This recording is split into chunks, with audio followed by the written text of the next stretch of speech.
Multi-Criteria Decision Analysis by Michael Smith. Topics are definition of multi-criteria decision analysis, advantages and disadvantages of the tool, key steps of performing an MCDA, similar quality tools, basic types of MCDAs, an example, the conclusion, and references. What is multi-criteria decision analysis?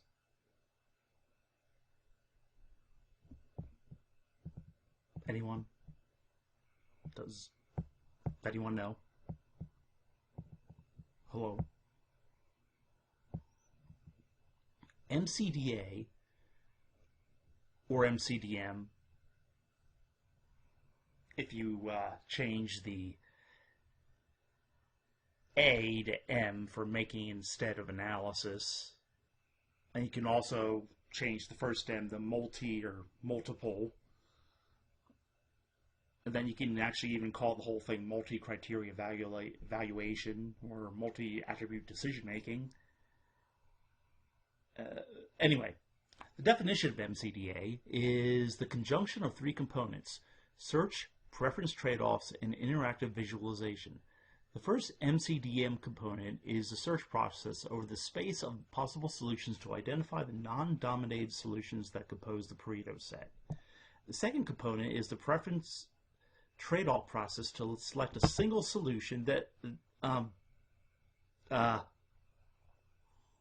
there's that you see that calculus formula down there that makes no sense, and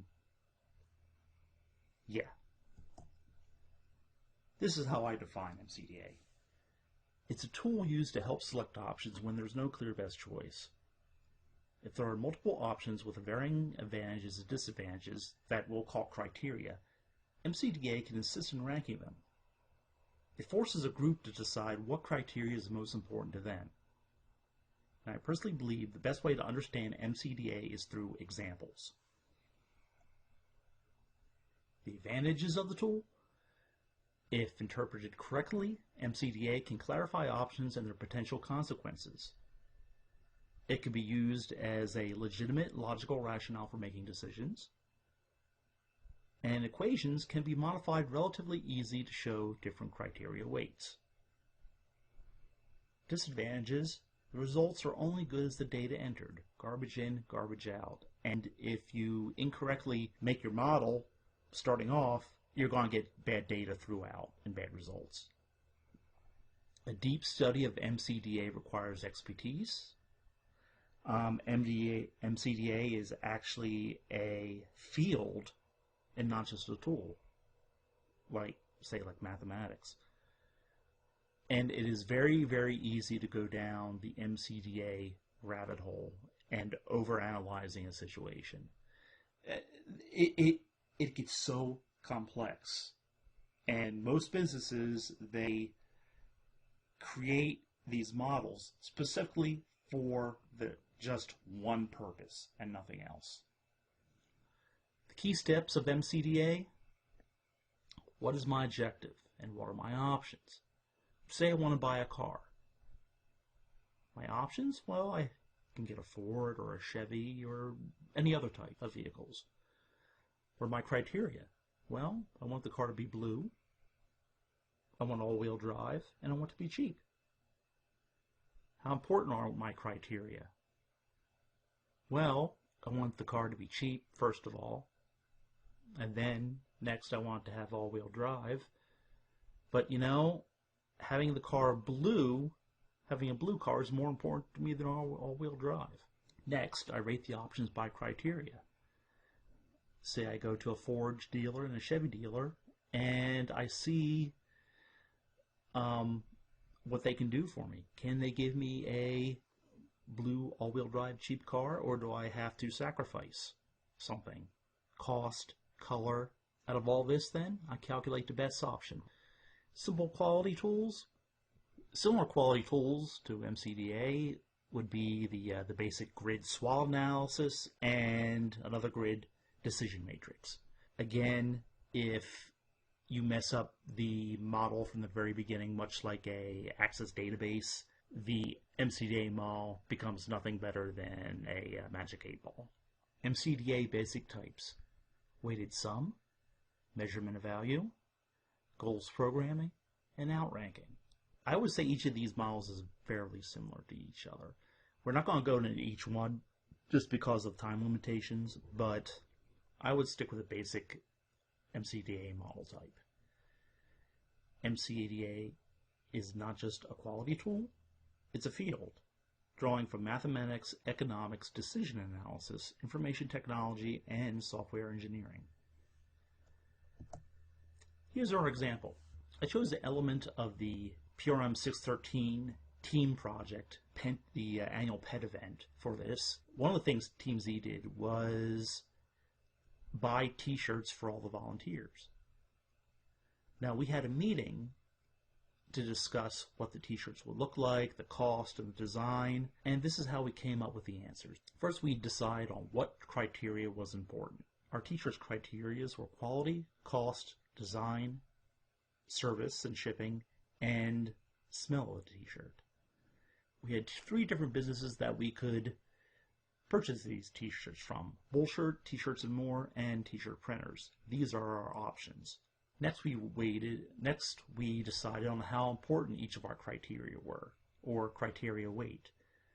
We thought the quality of the t-shirt was the most important, so we gave that a 35% out of 100%. Cost, due to a very generous VP, was not a big issue, so we only gave that a 5% weight.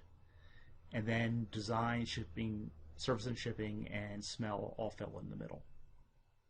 Everything, we ranked everything to equal 100%. Next, we rated and quantified the criteria of each shop. For example, we discovered the quality of t-shirts made by Bullshirt was very poor. The criteria based on a 0 to 3 rating, where 0 was the absolute worst and 3 was the best of the criteria that we could get. In this case, with Bullshirt's t-shirt quality was very poor, so we gave it a 1. The criteria weight was 35%, so we would multiply 1 times 0.35 and we got a 0.35. T-Shirts and More, their quality t-shirts were great, so they received a 3. We would multiply the 0.35 times 3 and we got a 1.05 for T-Shirts and More quality. T-shirt printers, once again, their quality was poor, so we ranked them a 1 and we gave them a 0.35.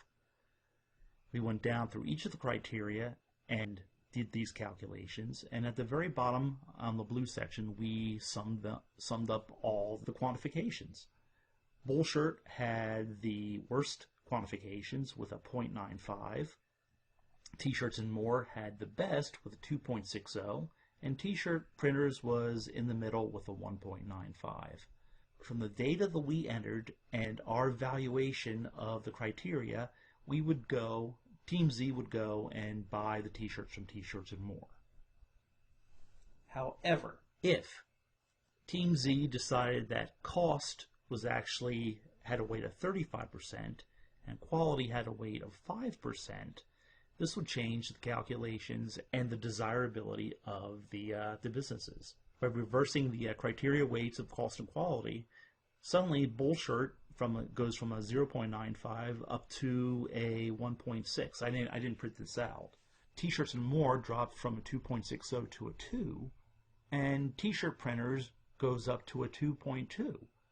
So if Team Z decides that cost is extremely important and quality is not, we would actually go with t-shirt printers to buy the t-shirts instead of T-Shirts and More.